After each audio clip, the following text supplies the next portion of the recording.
what happens is that people's tones get put in a box because they do the same things with those tones, and then that's why we have all these people that sound alike.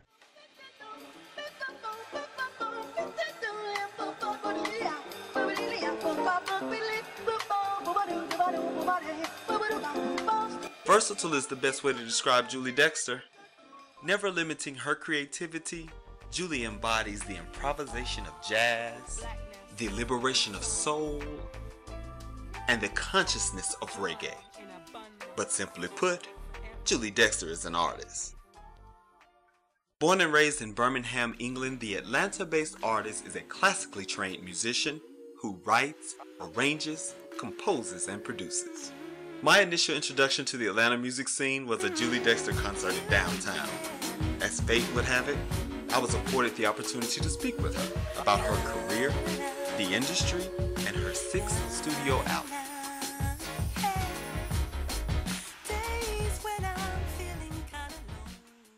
So, Miss Julie Dexter, how are you doing today? I'm good, thank you. How are you? I'm doing lovely. It's such an honor and a privilege to finally get a chance to meet you. Thank you. Like I was telling you a few minutes ago, that the first time I was introduced to your music was about maybe 3 or 4 years ago. Okay. And you were doing a concert at one of the clubs at the Underground. Mm-hmm. And my cameraman actually invited me to come. He had bought tickets, Okay. and I had such a wonderful time. And whenever I go to a concert, even though I know the person doesn't see me, I always like to zoom, you know, kind of imagine that they're looking directly at me, especially if they look in my direction. Right. So I remember thinking to myself, she see me up here, I'm right here at the top of the balcony. And you know what I'm saying, I know you saw me. I saw you. Of course. I remember you. Yeah, that was Jermaine up at the top, at the balcony. Well, you know, I wanted to speak with you because I love your voice. I love the way that you interpret your songs. There's a lot of artists who have a style about them and a craft, but it's all about the way they present it to the audience. And I really liked the way that you do that. Thank you. Because, like, for me, I think you're classified as jazz, right? Mm-hmm. And for me, when I first heard you, I was kind of unsure of what category you fell in, Right. whether it was neo soul or I fall into that one jazz. too. Do you? Jazz, neo soul, soul, old soul, new soul, future soul. So you're kind of in all the categories. World huh? music, R&B, reggae. Yeah, I pretty much Okay. have been in all of the categories. Which, you know, the only reason the category thing is hard for people is, but it's not even a problem anymore. But when you had record stores, you needed the label, so you knew where to find. Because if you sort of put everybody everywhere, then you wouldn't be able to find the music. So it's just a way to make it easy for people to find your music. But now, you know, record stores, how many do you know that are open now, apart from the few mom and pop stores, you know what I mean? Exactly. So the point I'm saying is that I think there's going to be less and less need for labels now. It's just about, you know, Google the name, just Google it. The name tells it Yeah, all. the name will tell you all. The life I live is who I am. What you see is what you get. All my faults and imperfections, all my doubts and reservations. The life I live is who I am. What you see is what you get. All my strength and all my power, gaining more and more and more and more. For me, I've always liked jazz music, and I've always liked neo soul music. Okay. But there were few artists that I really liked when I heard it. Right. Meaning, I liked the vibe of it, but I didn't necessarily always like the interpretation of that particular artist. And yours, I did. Okay. So for me, I was like, okay, this is the first time you're talking to a jazz artist that you actually like. You know? Okay. I'm like, you actually like her. Okay. And you're not as familiar with jazz, you know, but Right. you like her style. Okay. So that's even more of a privilege and an Okay. honor to talk to you. So how did your career begin? When was the first time you realized that music is what I wanted to do? Okay, from a very young age, I always knew that I had a passion for music, for the arts. So, I was doing music, I was doing theatre. I sang in the choir at school. I played the recorder. My first instrument was the after the recorder it was violin, then clarinet. I was classically trained, so I was doing music the whole time, not necessarily knowing about, you know, my voice and discovering my voice. I just knew I was into music, and the voice thing didn't come till way later. So imagine I'm a classically trained musician, and then I come to the States as part of an exchange program. I was doing my degree at Middlesex University with my classical clarinet in tow, and there was a jazz class right next door to me. and it just sounded way more firing than the class that I was in at the time. I just remember thinking, I ain't feeling this right now, but that right there next door, I'm feeling that. I remember having that come over me, and not necessarily having that before. I'd heard jazz music before, but it never inspired me to the point where I was like, I want to do that. But I remember being in this class, doing my classical class, jazz class next to me. So when I finished my class, I asked if I could sign up for the jazz class the next day. I think it was the next week, whenever the next class was. I started doing the classical and the jazz class. So to cut a long story short, at the end of the semester when I went back to the States, I dropped classical and continued the jazz and picked up jazz voice class for the last year of my degree. So I switched my major from classical clarinet to jazz voice, to the disgust of all my teachers, because they were like, you know what I mean? It was just like classical, jazz, it's just worlds apart. But that's what I wanted to do, and you know, I followed my instinct and I actually passed. I got my degree, but more importantly, I found my calling. I found that that's what I really, really wanted to do. I didn't think that I had a great voice, but I just knew I wanted to use my voice to express myself and to use my voice as a vehicle to be a musician. I found that was the most comfortable for me, more so than the clarinet, because with my voice I was able to use lyrics as well as the music, you know. So, and I was getting into writing. I was starting to write my own little songs. So I needed to find a way to get my voice out and my messages out, and my thoughts and my stories and, you know, my opinions and whatever, social commentary on life. So that's how I got into jazz. Okay. So your first, if you can remember, the first time you sang in front of an audience, do you remember your first song? You know what, there's a few firsts, because then I remember school first one, where it was a big deal, and I had a solo, because I'd sang before, but I was in the choir, but then I had a solo, and it was a big deal. You know, my mum was really like, ooh, you know, and I remember how nervous I was, you know, I had my eyes closed the whole time, I bucked my teeth up on the microphone, I was, you know, real nervous.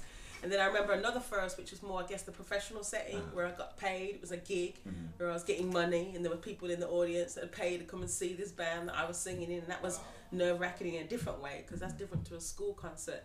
And I remember, you know, maybe had one eye open on that one, because I was starting to get a little bit more comfortable on the stage, but I was still, you know, it's such a personal thing when you sing, because people look at you, they're looking in your face, in your morning, they're not looking at your toes, your knees, they're in your face, and it's, you know, you got to be confident to look right back at you and sing your song. Exactly. So I was finding all that out in, you know, in my midst of my first experiences. So my first professional gig, I think has more of a memory for me, because afterwards I remember thinking, and then everybody started clapping, and it was a big clap, like a few people stood up, it was like a big deal. I was like, okay, this might work.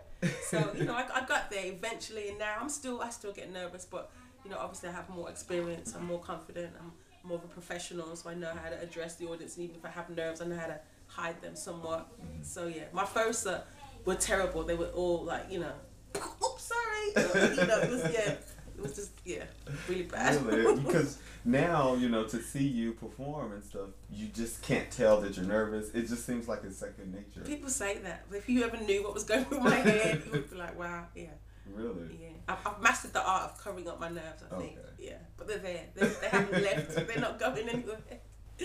So now, in your career, you've done, you know, work or sang with or toured with a lot of different artists. Can you tell us about a few of those artists? Yeah, my first, I guess my first professional gig where I was, you know, hired to sing was with Courtney Pine. He's a phenomenal, famous saxophone player from England.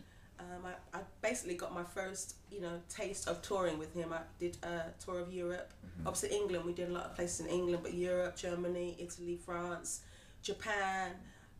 You know, it was like world tour. You know, we were going to different countries where they didn't speak English. You know what I'm saying? Like, I was having these experiences for the first time with this phenomenal saxophone player who, to me, is one of my mentors in the sense of, you know, watching him command audiences, his way of directing the gig and the musicians and making the concert. Like, he wasn't going to shortchange you ever. You know what I mean? Whether it was 10 people or 10,000 in the audience, he gave 110% every time.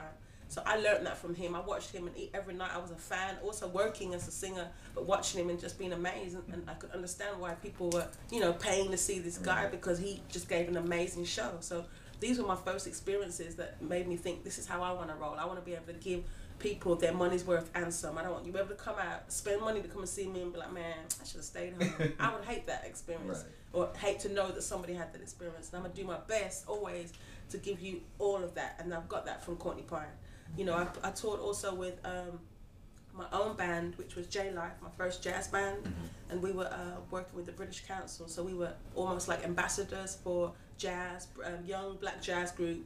You know, at the time, a lot of the jazz scene was predominantly white, you know, and we were one of the few groups, young black groups that were into hip hop and everything else, but we played jazz. So we were touring the world, going to places like Colombia, India, Mexico, Japan again, all over Europe, doing shows and concerts, and also workshops with students in those cities, and exchanging, you know, the art form of jazz, doing the workshop where we'd teach them the blues, then they would maybe teach us one of their songs, local songs. It was an exchange program that we had with other musicians, and, you know, we were able to share our craft, but we learned so much as well, and we were able to get better as a band because we toured together for like nearly, it was like 5 or 6 years. We were touring, rehearsing 2, 3, 4 times a week. So by the end of it, we were badass. We were kicking ass. We got awards. You know, that was my platform for why I am the kind of musician I am today. Because I was with the top musicians in the UK at the time of that generation. You know what I'm saying? Like, because we were young and we were still getting our names out. And now they're all, you know, doing solo careers. People like Robert Mitchell, Jason Yard, Darren Taylor, Daniel Crosby. They're all doing their own thing. And that has been our, you know, for us, for me, it's just been my, you know, almost my break, my big break. When you say, what was your break? That was my break, I would say, yeah. Now, earlier we were talking about genres and, you know, where your music is where it's classified as. Right. How would you define your music? World music. World music? Yeah, you know, the reason I say world music, because world music encompasses all styles. World music has jazz in it, soul, pop, everything in it. And the reason it's called world music is because it's made throughout the world and is recognized throughout the world and heard all over the world. Do you know what I'm saying? And even though people might be like, oh, well, I think what, you know, world music is, I don't know, Fela Kuti or Angelique Kidjo, and I'm like, well, I would call Julie Dexter world music too. I could do some reggae, I could do some, you know what I mean? Right. I've done music with African rhythms. I've sung in South African, you know, languages. I've done so much music that has so many styles. That's the only term that I can find that would umbrella everything. Right. You know what I mean? If I say jazz, I'm leaving out the fact that I'm a reggae lover. My parents are West Indian, born in Jamaica. You know what I'm saying? That's been an underlying tone in all my music, and I've done a few reggae songs, but you can hear the reggae bass lines. I'm influenced by reggae, the way I write bass lines, the harmonies are very much like Lovers Rock. You know, even my classical training, I think, comes through my music too. You know, I'm into pop. You know, England, to me, we had some of the best pop music. You know, we had, I agree. You know what I'm saying? Whether it's Duran Duran, Spandau Ballet, the Police, you know what I mean, who are heavily into reggae too. Right. You know, if you remember Sting. So, you know, I'm into pop too, good pop. You know, I like good music. I like good country, good pop, good hip hop. I don't like bad hip hop. I don't like bad country. Do you know what I'm saying? Right, exactly. So, yeah, world music to me.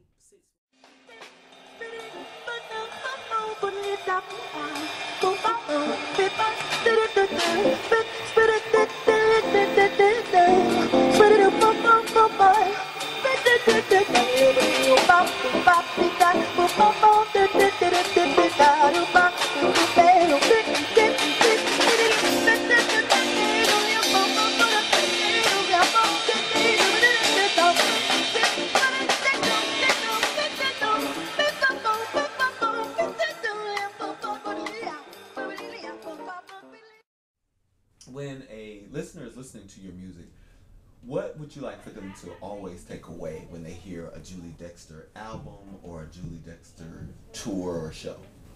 A moment or a memory. When I say that, I know that when I go to a show, there's a point where I'm like, man, they're talking to me. It's a bit like what you were saying, you know, that moment where I feel like you just related to a moment in my life or a situation that's going on in my life or something I'm going through in my life, and you just happen to highlight it in this song in that one line. Right. And you've done all these songs and I've been feeling the gig, but that was the highlight for me because I felt that was for me. I felt like I came out, you knew I was going through something, and you hit it on the head and you was like, it's gonna be all right. Whatever the line was that made you feel like, okay, I'm going through it, but you know what, there's silver lining, you know, there's light at the end of the tunnel, whatever it is.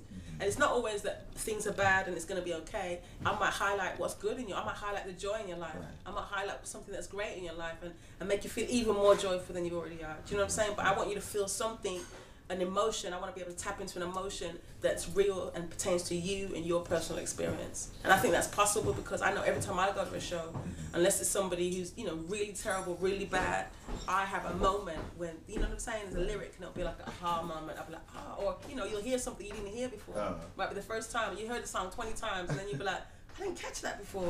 Because when it's live, you know, the lyric they might emphasize it more or what have you. Exactly. Or I might do something, you know, spinning on my head or whatever it is you do that makes you remember, man, you know when she did that part, da da da. Yeah. So yeah, I try and give moments, you know, I try and whether it's, I'm not a good person as jokes, but I try and tell a joke. You know, I try and connect with something that you can't get on the CD. That's what I'm basically trying to do. Because otherwise, you could just play the CD at home. Why come to my show if you got the CD? Right. Come to the show because I'm going to give you an experience that's from me personally that I'm giving to you that isn't on the CD. And it's an insight into who I am, into Julie Dexter, into my life, my problems, my woes, my insecurities, my, you know, my joys, whatever it is. So that's what I want because I get that when I go to shows.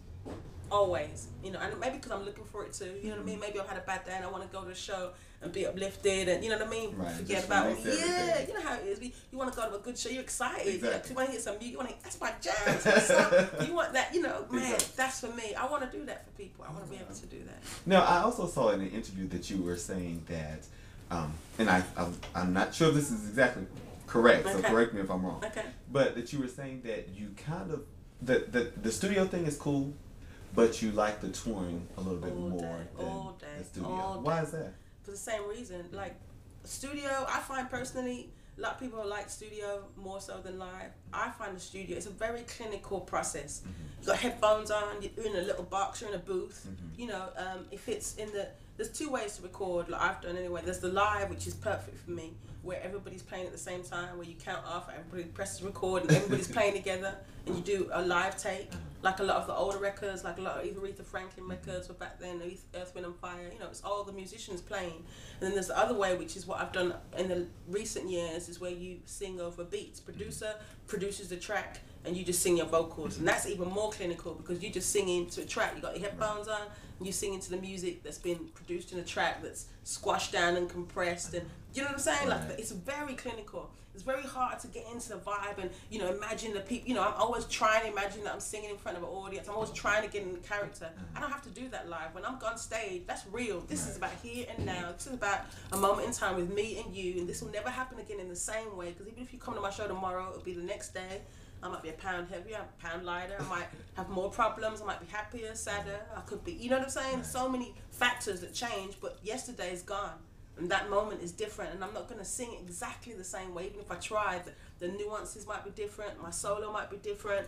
It's just going to be different. It's a different moment in time. And I use Billie Holiday as a classic example because every time she sang a song, the same song, she never sang it the same way, ever.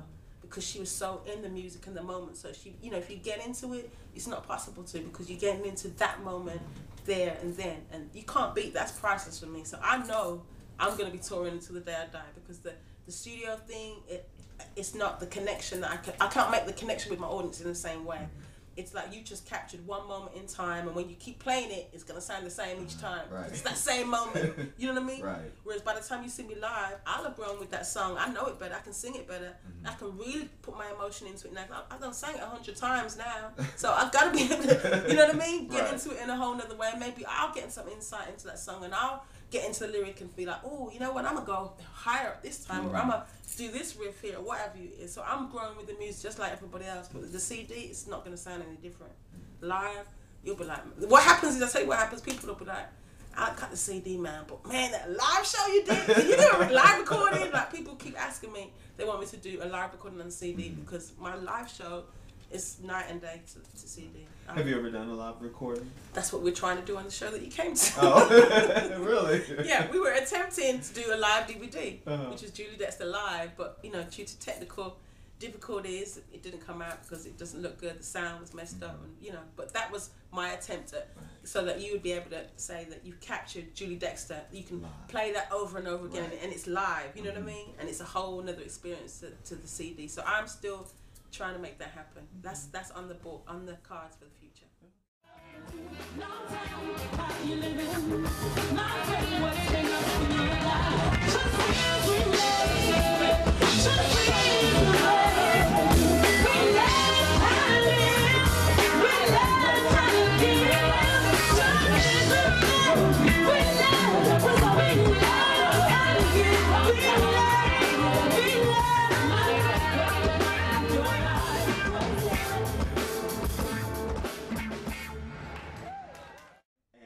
think you said that you actually take your kids with you when you Yeah, tour. Is that yeah, right? when it's possible. Yeah, when it's Okay. possible. Naima, my oldest, she's 6 years old now.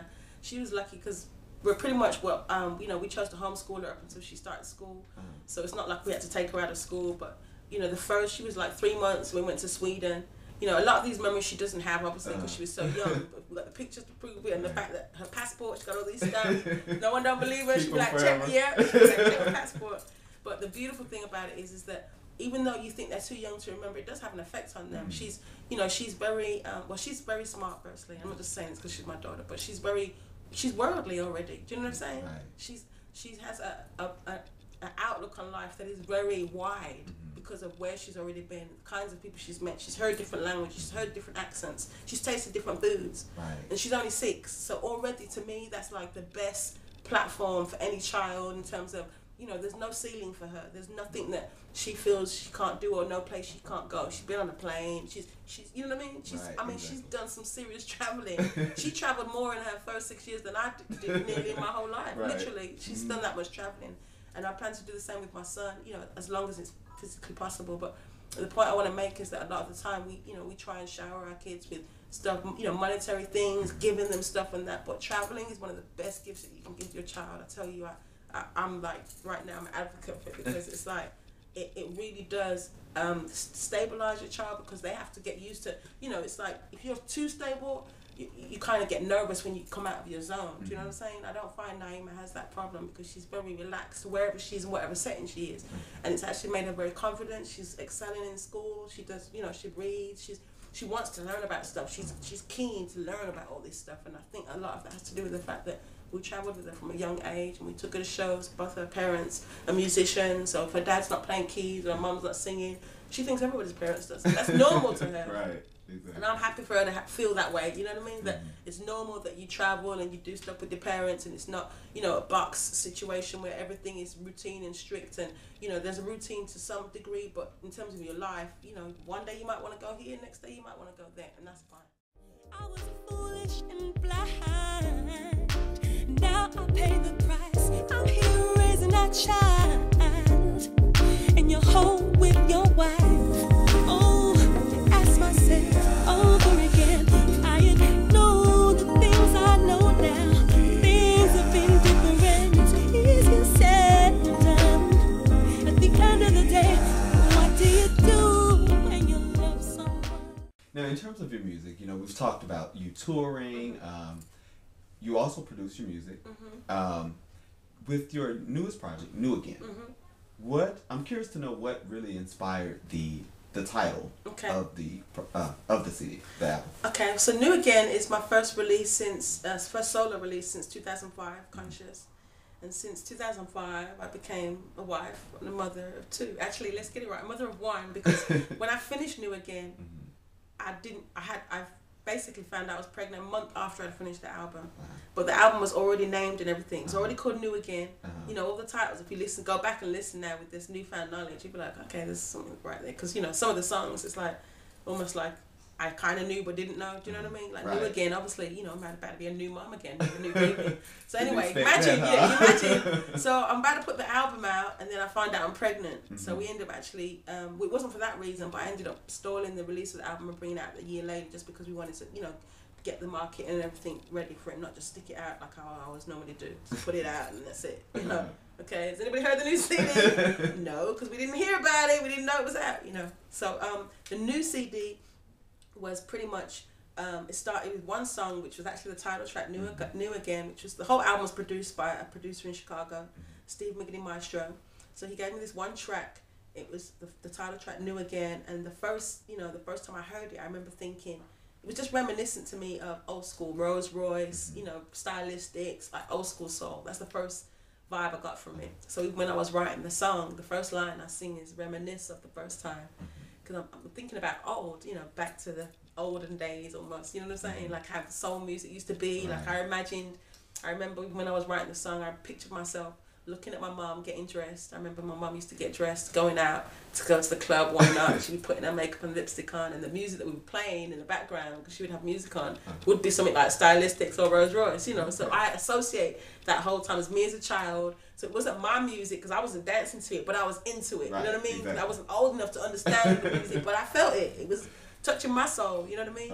So obviously by the time I got older and realized the lyrics, I was like, oh yeah, those are my jams all day. You know, I totally got into that. So I heard this track, it reminded me of that. So I started writing New Again about not just my relationship, but all people's relationships in the sense of, I think there's a definite consensus when people say, you know, when you get with somebody at the beginning, when it's new, you know, and it's all rosy and, you know, they're laying out the red carpet for you pretty much, you know what I'm saying? Right. It's like they can't do enough for you.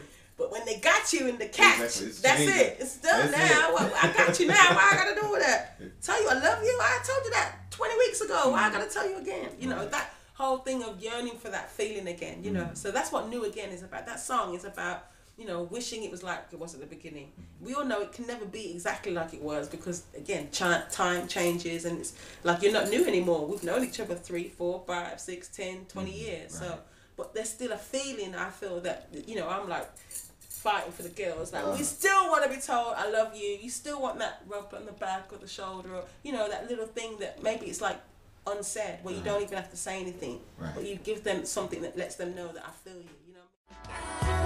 I wanna be new again. I wanna see you again. I wanna know love again. Why can't we be again? So imagine that's the first song. It gives me some other tracks. I start writing the other music, other songs start coming to me, and they're pretty much, I find, my experiences, but I'm matured now. Like I said, I'm a mother, I'm a wife. I have new priorities, you know, I'm all about education now, you know, the best school, you know what I'm saying? And if we can't find the best school, then we're going to homeschool, you know what I'm saying? Right. Eating right, being healthy, you know, you grow up and you don't, not many people grow up and are born health conscious because one, your parents give you your eating habits pretty much, you know what I'm saying? So we're good or bad, that's what you get. So you either gotta grow into those or grow out of those by the time you choose what you want to do. So, you know, I'm at a stage in my life where, especially as a mother, I want to give them good eating habits. I want to teach them how to eat and take care of themselves because I want them to live for as long as they can in a healthy way. So I'm more conscious about what I eat because I want to set a good example for them.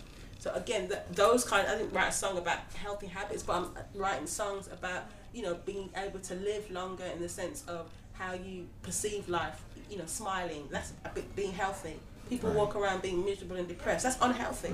It doesn't help your health looking like, you know what I'm saying? Right, And like exactly. the world's gonna end, you know what I mean? But when you smile, like how you're smiling, that's healthy. You're giving me healthy energy. So it's just stuff like that, you know, I found that these things were going in my head when I was writing these songs, you know, thinking about positivity and trying to elevate and trying to inspire and trying to give people, you know, nourishment, nutrition, vitamins, but in a musical way. And that's what New Again is. That's what my album was for me. Musically, it's not that it was groundbreaking music, but it was groundbreaking for me because I've never sang over that style of music before. It's very much, again, the producers from Chicago, so it's very much Chicago style, you know what I mean? Like, there's a couple steppers tracks in there. When I say steppers, the tempo is you can step to it. You know, there's a bit of jazz in there, there's a dance tune in there, I can make you dance. Oh, and I love that. You know what I'm saying? Yeah. I was so jamming to it just the other day. you I was like, I love this. You know oh what I'm my saying? God. So that's clearly a dance song. You know what I mean? Exactly. So there's all these different vibes in there because it feels good to dance. People, again, people dance because it feels good. It's not just because you want to look good and people are like, oh, she looks good. It's a good feeling to move your body to music. So I was like, I want to do a dance song. You know, why I gotta have a dance remix? Let me do a dance song. Right, exactly. You know, so I did my dance. I've done my dance song. I got it out of my system now. So I got my dance song. So you how know. did you like doing the dance? I loved it. I love to dance. I like to go out and dance. And I've had a lot of people do dance remixes of my songs. Okay. That's why I was like, I'm going to do it. You can do a remix of the Of the remix. Of the, remix. yeah. But I'm going to do the dance. So yeah, I really wanted to go areas where I hadn't been. And that's what I did. So that's why I call it New Again, because it was new for me. You know what I mean? Like a lot of people have heard that music before, like I said, but they never heard Julie Dexter with that music. So that's why it's new again. I want, yeah, oh I can make you feel the beat, feel it. You can't keep said I can make you dance.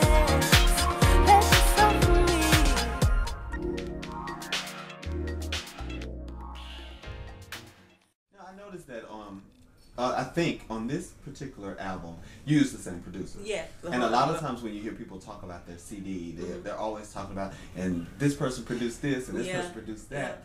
And you said that you really kind of prefer the one. Yeah, in this instance. Producer. Yeah. Why is that? Because he were was you so never talented. ever afraid that it would sound you know what? the same at any The point? beauty of it, one, he's very talented. He's a DJ. You know what I'm saying? If you're a DJ and you produce, you've already got like a heads up on what makes people move. You're the one who makes people move. You're the one who plays a certain song, you see them sit down. So you don't play that again, or you play it at a different point of the night, because it's all about pace. You know, sometimes you have a run where there'll be like 4 or 5 songs of a certain style, and then they might slow it down or take it or go somewhere else. So a DJ's ears are on you all the time, because, you know, they're working for you. They're here to make you dance. You know, if you sit down the whole night, every single person, you DJing, you're not doing your job, something's not right. Because you ain't supposed to be spinning, so people would be sitting down. Exactly. You know what I mean? When we hear DJ, we want the DJ to make us dance. Yeah, so this particular DJ, Steve McGee-Maestro, who happens to be a producer and musician, and he's been doing it for and he used to work on radio, he's been doing it for a very long time.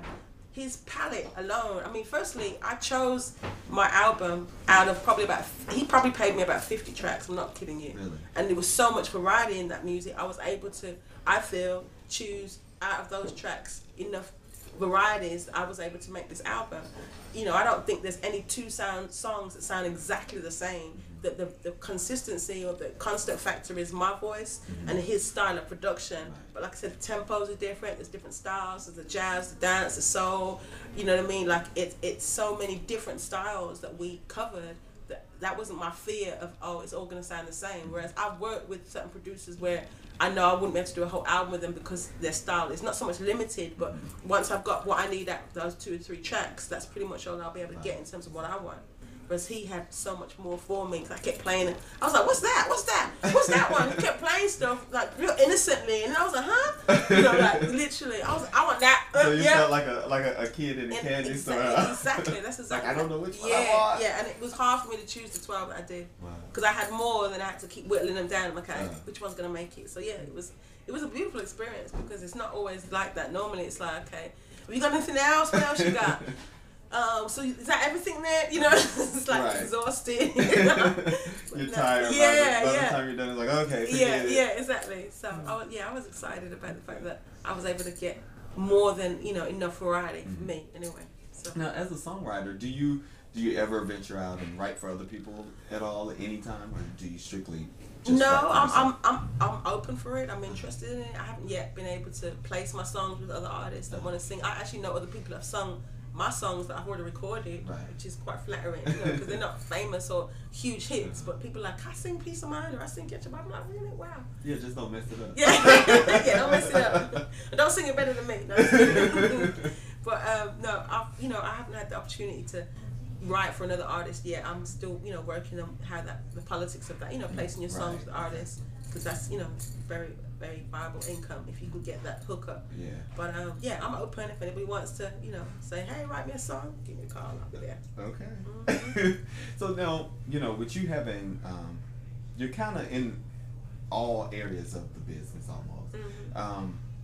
What would you say, because the reason for my interviews a lot of times are to inspire other artists or other people in entertainment to just pursue their dreams, whether they have to start it themselves, you know, make their dream a reality by starting themselves. For example, like myself, with When We Speak, you know, I don't have anybody backing me. I just said, hey, I can't wait around for someone to say, hey, I think you'd be a good host. Right.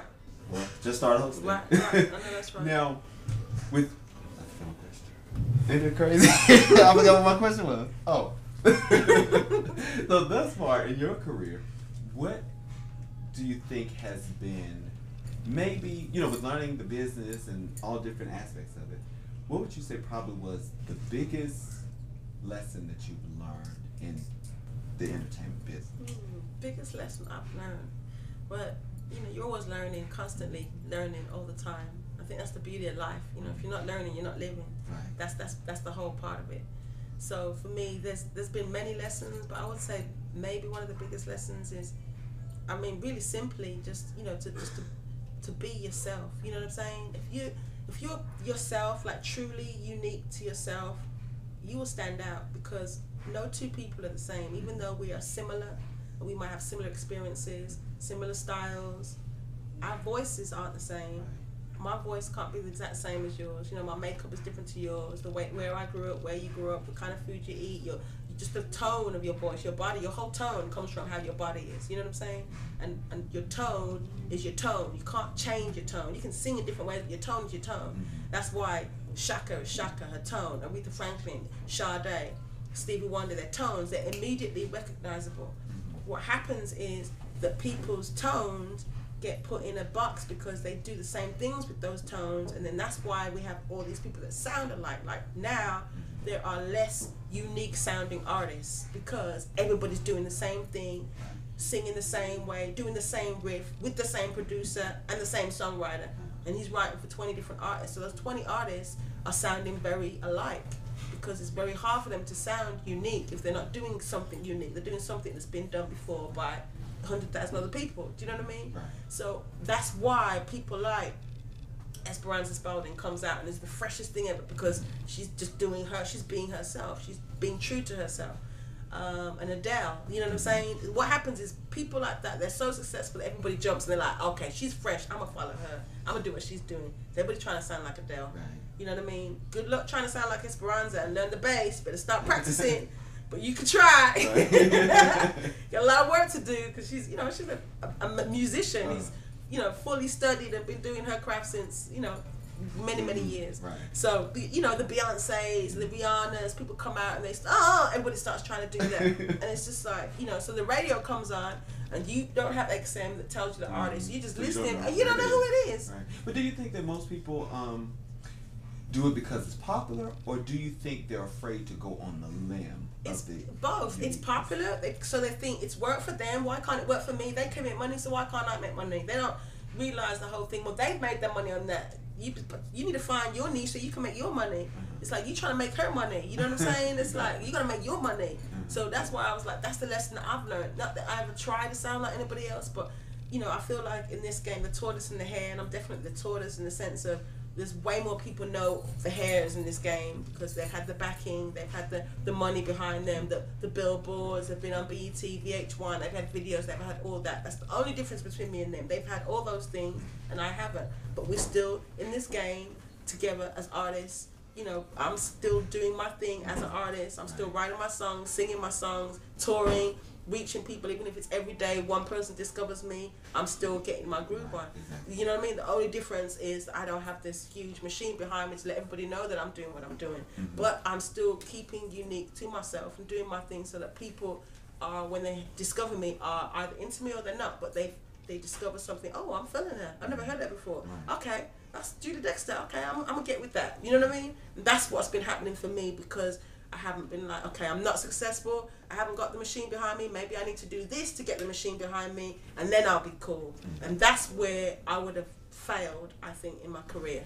Because even though people are like, well, you know, you don't have no money, you don't have this, you don't have that. I'm like, yeah, but I have integrity. You know what I'm saying? I have longevity because, like I said, every day, literally, somebody discovers my music, whether it's on the internet or I don't know how they decide Siberia. I get emails from all of, you know, really remote places where I've never been, but they're like, oh, I was browsing, and you know, this is my favorite part of the internet. Amazon.com and iTunes do it too. If you like Alicia Keys, you might also like Julie Dexter. Boom! There it is. CD sold.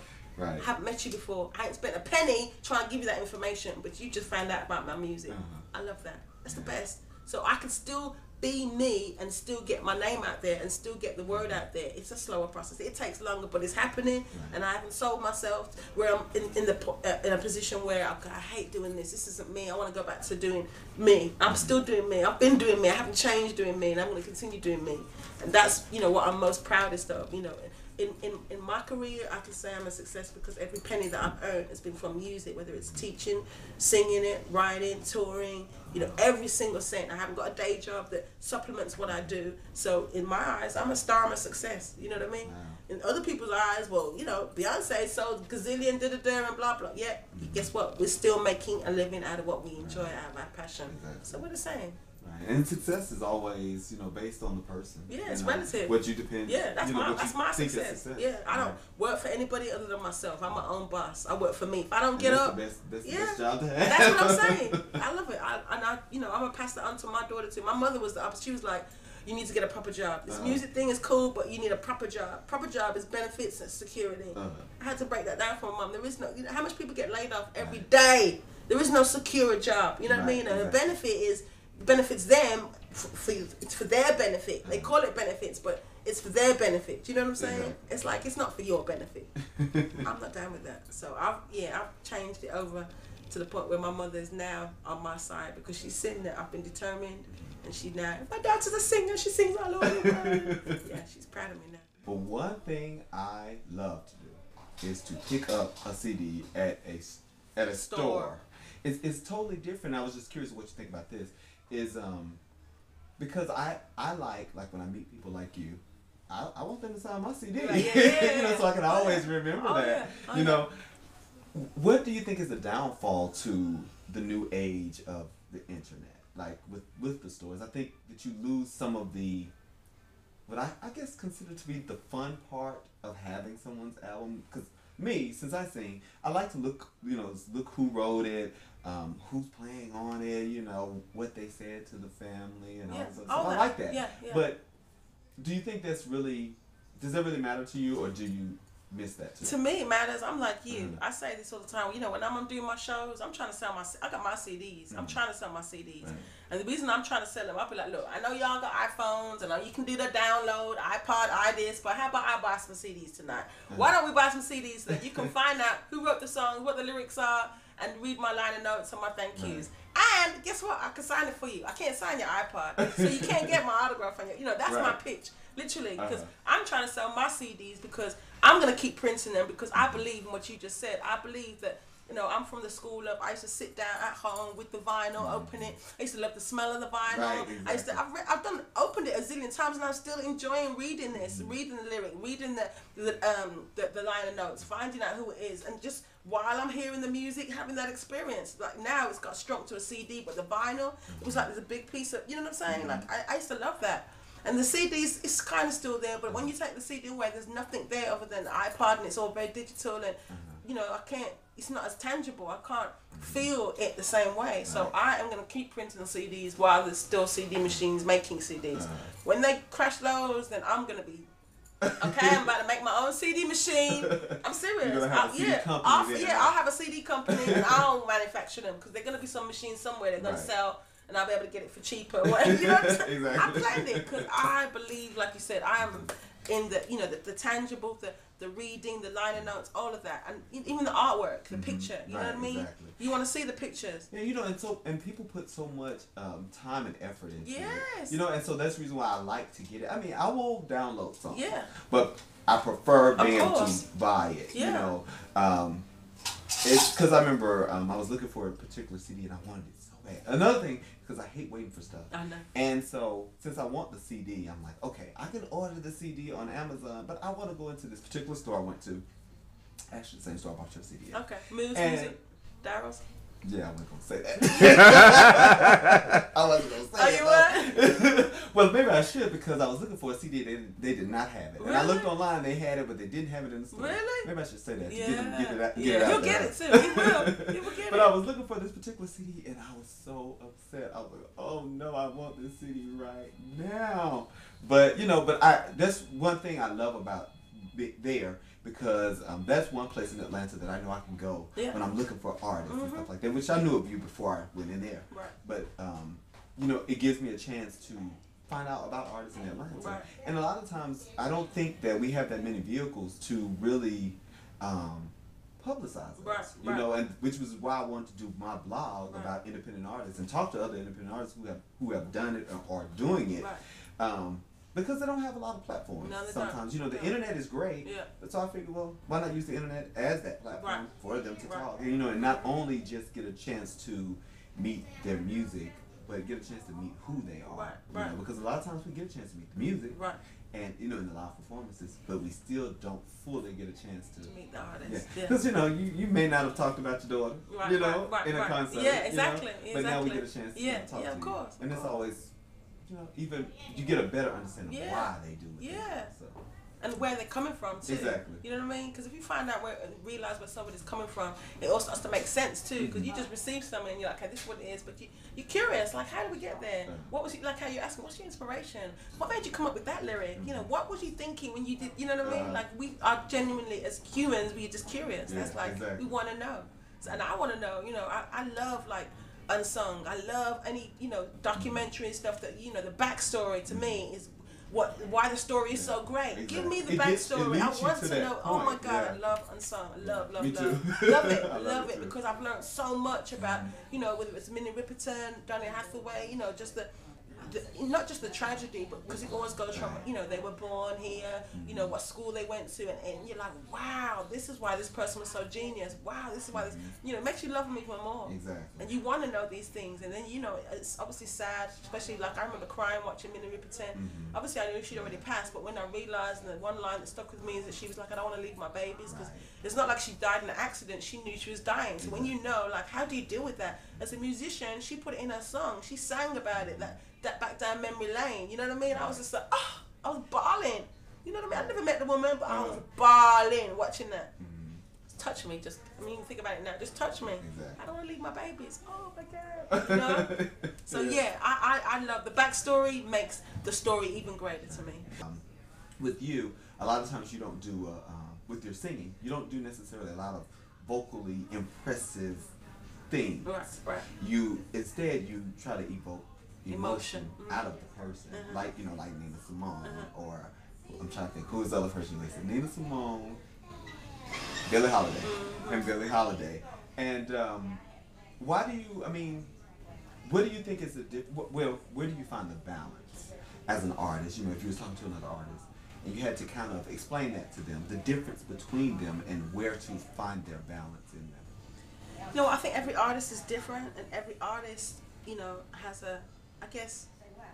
a different goal in terms of where they're trying to go or reach. You know what I mean? Like, as an artist, like, I know that I'm trying to, the message in my music is the most important thing to me. It's not, I don't want you to be like, oh my God, your voice is so amazing. I'm not saying I don't want you to, but I'm not doing this because I want you to be like, oh my God, those acrobats, those riffs. Do you know what I'm saying? Because that's all about my voice. And you don't say anything about my message. You know what I'm saying? I would be more, not upset, but I would be sad that she didn't get the message, that she was more concerned with the vocal acrobatics and all the stuff I do with my voice. I speak about Whitney Houston or Mariah Carey in that sense when I'm like, man, bananas, legacy, voices, you know what I mean? It's all about the voice. Then if I'm speaking about somebody who I'm more talking about the message, then I would, maybe I would pull a Nina Simone, do you know what I'm saying? Like somebody who I know, like a Roberta Flack, you know what I'm saying? And remember Roberta Flack played the piano too. She was really about the music, you know what I'm saying? But if you listen to you don't hear about Roberta Flack riffing all over the place. It was all about her voice in the sense of how her voice sounded, not what she was doing with her voice. You know what I'm saying? And the whole less is more, like a Cassandra Wilson. There'll be just as much space as much as there are notes. You know what I'm saying? There is beauty in the silence. There's beauty in the spaces in between the notes. That's what makes the notes sound so beautiful. But if you you lost the whole message right there. You know what I'm saying? And then and it's like you didn't say anything either. You're R-ing and so there's no message. You know what I'm saying? And I gotta follow that line or whatever. And then there's nothing beautiful about the way you presented that. It wasn't a space for me to be like, oh, I love the way you did that, and then went there. It was just it's like your scales and the stuff that you're supposed to leave that at home, and then when it's necessary you bring that out. But it's like almost like, I hate to use this term on TV. You can edit it out if you want, but I call it masturbating. It's like, why are you doing that? I haven't come to see you do that. Do you know what I'm saying? It's almost like you're working out, you're practicing, you're doing all your stuff. Like, this is the show now. This is about the moment in time. This is about the connection. Connect with me. You know what I'm saying? Make me feel you. Like, I want to relate. I can't relate to it. Now, would you say though that it's funny that you said it, because you used a word. You said something about practicing, and I remember I was watching some show. I don't know, it was X Factor, American Idol. I don't know. There's so many of them, and which I like them, but I don't stay into them all the time.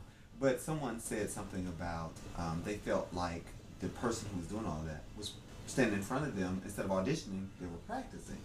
And would you say that there are times where you can deliver that in a very nice way. Yes, definitely. But, you know, knowing when. Yeah, it's called maturity. Yeah. Because when you're mature, the people who like a classic, like Layla Hathaway is a classic example. She can riff all day, every day, you know, like till the cows come home. You listen to her music, it's very few times you actually hear it. It might be at the end of a whole phrase. You know, you're so into her voice and her singing. I mean, it's so subtle. It's like nuances. You know what I mean? It's just so, it's so mature. You know what I'm saying? It's so, like, compared to a younger singer who's just discovered Beyonce and saturated, you know, literally, you know, dug into Beyonce in a way that, you know what I'm saying? That you come out sounding like Beyonce's baby. You know what I'm saying? Like, literally, that's what's happening. People are, and it's like the essence of, like, clearly something like Layla Hathaway. She went to Berkeley. She's a musician. She studied music. So she knows the importance of a melody. You know what I'm saying? The importance of getting a lyric across, evoking emotion. And she can do all that riffs and stuff. That's part of who she is. That's her experience. But she chooses not to do it all day, every day, because she wants you to get into the song too. She wants you to appreciate the music. She's about just as much about music as she is about the lyric and the song and the melody. The music is just as important to her. I can tell by the music that she sings to, the music that she associates herself with, the musicians, she, you know, the Joe Samples, you know, she's mature, she's seasoned, so she knows that she don't need to stand there. I saw her on the cruise last year, Capital Jazz Festival cruise, amazing. I probably can count how many riffs she did, but the ones she did were amazing. They were, you know what I'm saying, the best, perfect. The right spot. They weren't, in the right spot, wasn't too much. I mean, just like, you know what I'm saying, like I was like, oh my God. You know what I mean? Right. And I've seen her before, but I got to see her in a setting that I really got to enjoy her, and I really appreciated her even more after seeing her. And I was already a fan, but I was just like, this one was bad. Too much. You know? Ketch A Vibe. Ketch A Vibe, that's your record label, right? Yeah, it's my record What label. inspired you to start a record label? I needed an outlet to put my music out, and like you, I wasn't going to sit and wait for somebody to sign me to put my music out. I was like, how about I have my own label and then I can put my music out? And it was simple as that. And you know, it's not an office. You're in the Ketch A Vibe office right now. You know, I don't have any staff. I'm the CEO of this office, Ketch A Vibe, and it's really an outlet. That's what it is. I don't have a building. Like I said, I don't have staff. I don't have any other artists on my label as of yet. Maybe in the future, but my reason for that being is that when I've figured out exactly how this thing is supposed to run smoothly, then I would feel comfortable getting an artist. But I'm still figuring it out myself. Do you know what I mean? I wouldn't feel comfortable signing you, and I still haven't sorted out my distribution yet. You know what I mean? Or I don't have a marketing person in place or the publicity person, so I wouldn't be doing you justice. So let me mess up my stuff first, and then when I get my stuff together, I have yours. Yeah, then I can sign you. So until then, I'm just using it primarily as an outlet to have my music out, and also it's really. You know, catalog is the most important thing that I have, repertoire. You know, my songs, my publishing, I look at that as, I guess you call it 401k over here. Do you have that? 401k, that's right. We call it pensions at home, retirement, whatever, but that's my pension. Those are my retirement. That's my 401k. Exactly. So I need to house those and have them all in one place, because that's my business. That's my children's college fund. When I'm gone, that's Naima's and Makai's. So if I have a label, which I do, all my music, all my stuff is under my label, under my company, all my publishing is under Ketch A Vibe, all my songs I publish with Ketch A Vibe, all my records come out on Ketch A Vibe. Just all in one place. So from a business standpoint, I'm handling my business, you know what I'm saying? Like I keep it all together so that I know, you know, like I said, it's not that it's worth, it actually is worth a lot in the sense of they're all my songs and my repertoire, but the worth is going to increase over time. Exactly. And so I'm thinking 10, 20, 30, 40 years from now. You know, imagine, you know, Michael Jackson had shares in the Beatles catalogue, and you know that was, you know, people were mad at that because they knew how much it was worth. You know what I'm saying? Because he was a very smart businessman. He knew what it is. Yeah. Paul McCartney was mad. He was like, "Those are my songs." You know what I'm saying? That was a very smart business move. So even you know, as an artist, yeah, I haven't had any #1 hit songs. Yeah, I haven't sold millions of records. But you ask me for my publishing or to buy my songs, the answer's gonna be no. Right. You know what I'm saying? I mean, I don't know if you can buy. I don't know what figure I would tell you that would. I would be like, okay, I'll give it up. Do you know what I'm saying? Right. Because that's all I have. You know what I'm saying? That's my pension. That's my 401k. If I give that up, I have nothing, because, you know, once the CD sold, I spent that $10 by the time I got home, and that's it. It's gone. You know what I mean? That is something that's residuals. Royalties, they keep coming. I get a check every 3 months, BMI, your publishing check. You know, you got to look at the long term, and that's why I'm very, you know, insistent on keeping my house straight, basically, and that's what Ketch A Vibe is. Sitting here talking to you, I'm like, oh my God, this is so perfect. Because especially for people who want to do it, and sometimes they don't know how to begin, they don't know what to do. And are so quick to say, you know, this person called me and I'm going to sign everything away for however much money. Right. And in the end, you never really have anything. And that's the reason I can definitely respect what you said about Ketch A Vibe as far as, you know, you wanted to get it together first. And if I mess up on me, that's fine because it's me. But I have not jeopardized someone else's livelihood or their music or their creation because I didn't have everything together. Or even, you know, because you're never going to have everything always together, but at least you're trying to get it together before you bring someone else, because you probably have experienced it where you meet people and we're such and such record label and blah blah blah blah. They meet you, they hand you their cards and all this other stuff, and by the time you meet them, you realize they don't get it together at all. They don't know what they're doing. They don't have anything for you that's better than what you have for yourself. That's what I'm saying. I haven't met anybody yet that has been able to offer me something that I can't do for myself yet. And that's why I'm not signed. That's why I don't have management, and that's why I haven't signed. You know, if Clive Davis came with maybe, you know, 10 million, that kind of, I'll be like, we can have a meeting. You know, that kind of conversation is clearly more than what I have access to. You know what I'm saying? But if you like, oh, give up this or 20% of this, that, I'm like, for what? Do you know what I mean? What have you got that I don't have? You know what I mean? I got iTunes, I got CD Baby, I've got all that unlocked. That's unless where everything is. Unless you bring different. something more than that to the table, we don't have a conversation. So I'm going to give you 20% of what I already have unlocked. You know what I'm saying? So you're just going to get 20% of my work that I've built up over the last 20 years. So I need you to get me, you know, I don't know, I'll give you an example on, I don't know, David Letterman. I've never been on his show. You know what I'm saying? Talk to me on that level. I'm like, okay, we can talk. I've never been on David Letterman. Oprah when she was on. Ellen DeGeneres. You know what I'm saying? Then we can talk, because I've never been on those shows. That's like, you know, national, you know, millions of people you would be exposed to. That's a conversation I'd be interested in. If you're like, oh, I can get you on something local, that, and I already been on, like 2 years ago. You know what I mean? Exactly. I'm not going to get excited about that. Sorry. So he asked me, he says that he writes music and, you know, he's really trying to work on getting it out there or how to kind of push it a little bit or where to start with his music. But he's in a small town. The nearest metro is like an hour or two away. What would you advise him to try to do to start getting his music out, or to whether it be, you know, with an album, or, you know, should he do a demo first? Should he, I don't know. He writes, he's saying, and he sings, or is he just He sings. But he's trying to be a writer, getting his music out. Well, you know, one of the things that I say to people, like, now, there's three most important letters right now is www. The reason I say that is because any questions you have, little space, you know, after the little, you got your HTTP, whatever page, or the little, you know, the search space. You type anything you want in there. It's very rare that it'll be like, no, nothing matched your search. Very rare, unless you ask me something that's just, do you know what I mean? I can't even think what would have matched your search. But my point is, anything you want to find out about anything, that's the first place to go. The reason I say that is because it's free. Maybe where they send you, they're going to ask you for some money, but you can find things that where you don't have to spend your money. It might take you some time. So if it's like, where do I play songs? You know, where do I find, where are the closest song places in Tennessee or Nashville or wherever's near? You know, where do songwriters hang out? Are there any songwriter forums? Because forums are great places, because you'll find people like yourself with the same kind of questions, and it's a place where you all come together and you'll probably find the answers to a lot of questions you already, or if you can ask it there and somebody can give you the answer because they're already trying to find out the same thing you're trying to find out. Again, everything I just said is free. You know what I mean? That forum could be based in Botswana. It could be anywhere. You know what I'm saying? It doesn't matter where it is. It's the internet, so you've got access to it. You can ask. You know, so many things have chat now that there's somebody you can talk to straight away if you've got a problem, technical support. You know, it's not like you got to put it in there and wait a week for a response. You know what I'm saying? You can get the information there and then. Forums are classic. To me, the best, because like I said, people, everyday people, normal people like me and you go to forums. Like, you know, how do I, for example, on my Hotmail, I was trying to use my picture as my signature. So how do I put my picture on my signature? And all these answers came up. You know what I'm saying? Rather than before, you don't have to go and buy a book, maybe. You maybe could go to the library, but, you know, they'll be like, oh, go to Borders, there's a book. You know, the dummies book, you know, they've got dummies for everything. Dummies on this, dummies on that. I'm sure there's dummies for songwriters somewhere too.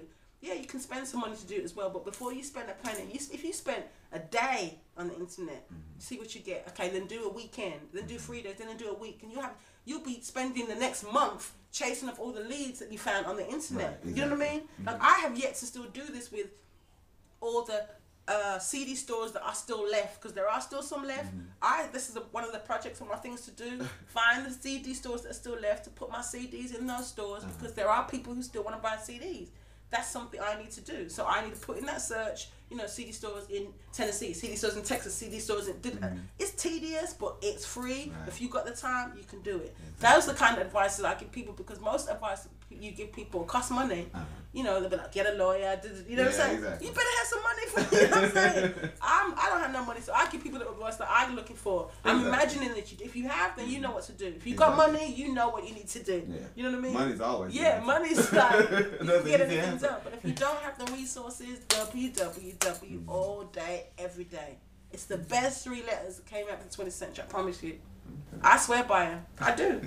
Whether it's CD Baby, iTunes, Amazon, the best www is www.juliedexter.com, of course. Of course. That's the best one. You do know that, right? Exactly. Okay, as long as you know that. Yeah, of course I know that. That's the most important one. Because you can check out her CD, you can sample it, you can watch videos, everything. So speaking of the internet, don't forget to go get the Julie Dexter CD, New Again, and while you're there, get all of her other CDs.